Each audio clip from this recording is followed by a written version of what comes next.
Nosotros siempre hemos sido y lo seguiremos siendo respetuosos de las reglas que impone YouTube para la transmisión de estas comunicaciones que tenemos habitualmente en 5 videos por día durante 365 días del año, incluyendo incluso días festivos. Y lo hacemos, por supuesto, porque si no aceptáramos las reglas, simple y sencillamente no tendríamos absolutamente nada que hacer aquí. Eso está claro. Pero nosotros también, por supuesto que sí, sabemos que estamos dirigiéndonos a un público que comprende los implícitos, las sugerencias, que comprende en general palabras incluso que puedan resultar abstractas y en el peor de los casos, de mis casos también demagógicas, pero la falta de precisión ustedes la entienden cuando hablamos de uno de los rubros que más preocupa. De acuerdo con estudios demoscópicos recientes, por ejemplo el de México Elige, el que más preocupa a los ciudadanos mexicanos es el que tiene que ver con la violencia, la inseguridad y los grupos que generan fundamentalmente esa inseguridad.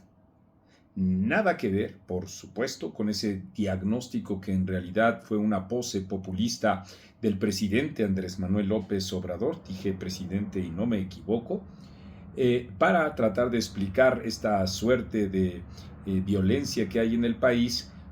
simple y sencillamente porque sus perpetradores no tienen oportunidades económicas o de desarrollo educativo, y por supuesto que el presidente López Obrador sabe, además de todo, que esto es una cultura, y no solo es una cultura, es también uno de los negocios ilícitos, por supuesto, más apoyantes que hay en este continente, y en particular en países como Colombia, en países como Nicaragua y también desde luego como nuestro país, que despunta por supuesto en cantidades colosales. Se les ha dejado crecer y mucho, y ahora enfrentar una situación como esa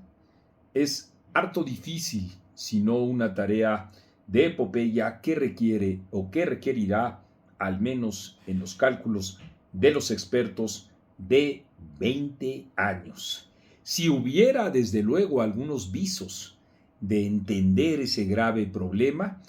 cuando no en realidad que se está formando parte de ese problema en cuanto a cultura, y en cuanto, desde luego, también a los dividendos jugosos que seguramente tienen distintos actores de la política, no solo de Morena, por supuesto, y así lo dejamos, no solo de Morena, sino de distintos otros partidos políticos. De eso también yo en lo personal estoy seguro. Al momento en el que estoy grabando este video, tengo para mí la desaparición del magistrado Edmundo Román Pinzón en Acapulco, en donde ustedes conocen el sinónimo de la palabra desaparición. Él salía de los juzgados de Caleta y, según las imágenes difundidas en redes sociales, Román Pinzón quedó ahí, inerte en el asiento del piloto, con los cristales rotos por los impactos que recibió. Este es uno entre las decenas de ejemplos, legislador del PBM, que ahora que estoy yo grabando este video, habían transcurrido apenas 2 días de una situación similar en donde él mismo había alertado sobre el riesgo que él mismo estaba teniendo. Son generalizados los ejemplos, y estos se hacen públicos porque se trata de personajes públicos, lo cual muestra justamente esta incertidumbre y este miedo que vive la sociedad mexicana. Pero aquí la pregunta es, ¿cuántas personas que no tienen un nombre público, un relieve conocido, han padecido exactamente lo mismo? ¿Cuáles son los nombres de aquellos centros nocturnos de Guerrero, de Tabasco, de Veracruz, que perdieron la existencia justamente por caer en manos de quienes se encuentran enfrentados? Dejé a propósito y hasta el final Sinaloa, un drama enorme por el que vive el país entero, estrujantes los datos, ya olvídense de las pérdidas multimillonarias o la petición desesperada de los empresarios pidiendo la condonación del pago de los impuestos. Olvídense incluso también de aquellas víctimas que son resultado de las querellas entre estos grupos. Pensemos en los niños, en los adolescentes, en las familias, las amas de casa, los trabajadores, de ahí del Estado, en donde, como decía una nota del Universal, me parece, sí, del Universal, en la mañana la calle es suya y en la noche es de los otros, de los malos, de los tiroteos y entonces también de la atmósfera de violencia. Y me parece que fueron condescendientes los propios editores de aquel periódico, porque en efecto, lo que ocurre es que a cualquier hora, en cualquier lugar, ya no solo en las dos principales ciudades de ese estado, puede ocurrir absolutamente cualquier cosa. Todos los medios de comunicación, aún los oficialistas, se están tiñendo de rojo para registrar ese problema. Y aquí regreso, porque estamos hablando casi de todo el país. Han disminuido algunos casos, desde luego que sí, o son muy pocos los casos, por supuesto que sí, aunque no dejan de ser llamativos y estremecedores, lo ocurrido en Guanajuato, por ejemplo. Pero también es clarísimo que la presidenta de México mintió cuando habla de que en Zacatecas han ido disminuyendo estos niveles de los que les estoy hablando, o en Tamaulipas, o qué decir en Veracruz, donde se perpetró aquella defunción de las que les acabo de hablar de un legislador del Partido Verde Ecologista de México. ¿Cómo no comentar los momentos en los que arde Cancún, por decirles a ustedes un ejemplo de lo que otrora fue uno de los principales centros turísticos de México y el mundo, punto de referencia en el extranjero para incluso hacer plática con los mexicanos por las hermosas playas y por el centro de atracción turística y de inversión que ha representado para nosotros? Se encuentra desbordada esta situación y por eso, junto con la corrupción y junto con el sistema de salud dislocado,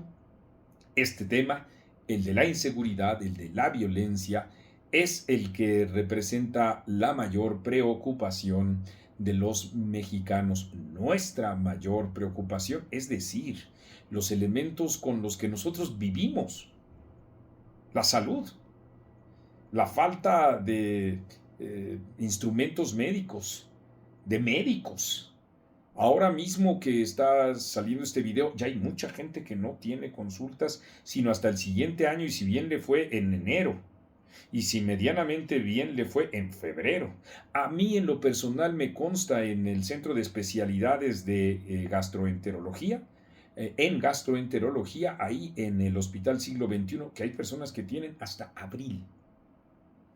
Así como se oye, hasta abril su próxima cita. Entonces les decía, los que son los factores de la sobrevivencia como estos elementos básicos de la salud y desde luego, pues lo que implica ir caminando y, no sé, un proyectil cruzado y ahí quedamos. Y en esto víctimas todos. Les decía, personajes que pueden absolutamente no ser del conocimiento público, que ni siquiera entonces se registra su propia ausencia. Esa es la tristeza. Y es un tema que por supuesto abordamos nosotros con ustedes porque, etcétera, escucha también los reclamos sociales. No somos ajenos, ni damos un parte informativo frío y nada más. Queremos, por supuesto, en este fin de año y renovación del esfuerzo y la esperanza que siempre implica como un ciclo interminable de que el ser humano siempre tiene esperanza, decirles a ustedes que formamos parte, codo a codo, brazo a brazo, ilusión tras ilusión, de este esfuerzo que ha de parecer titánico, pero que de otras también nos hemos levantado muy pesadamente, con muchas dificultades, porque este no es un mitin. hay expresiones históricas distintas que nos muestran una epopeya enorme, que es la que tenemos que llevar a cabo y que no será mañana, ni pasado, ni en el 25, ni en el 26, que implica una lucha de largo aliento que tenemos que comenzar ahora mismo cuando no debimos de comenzar ya mucho antes, porque eso es etcétera. Y yo soy Marco Levario Turcot.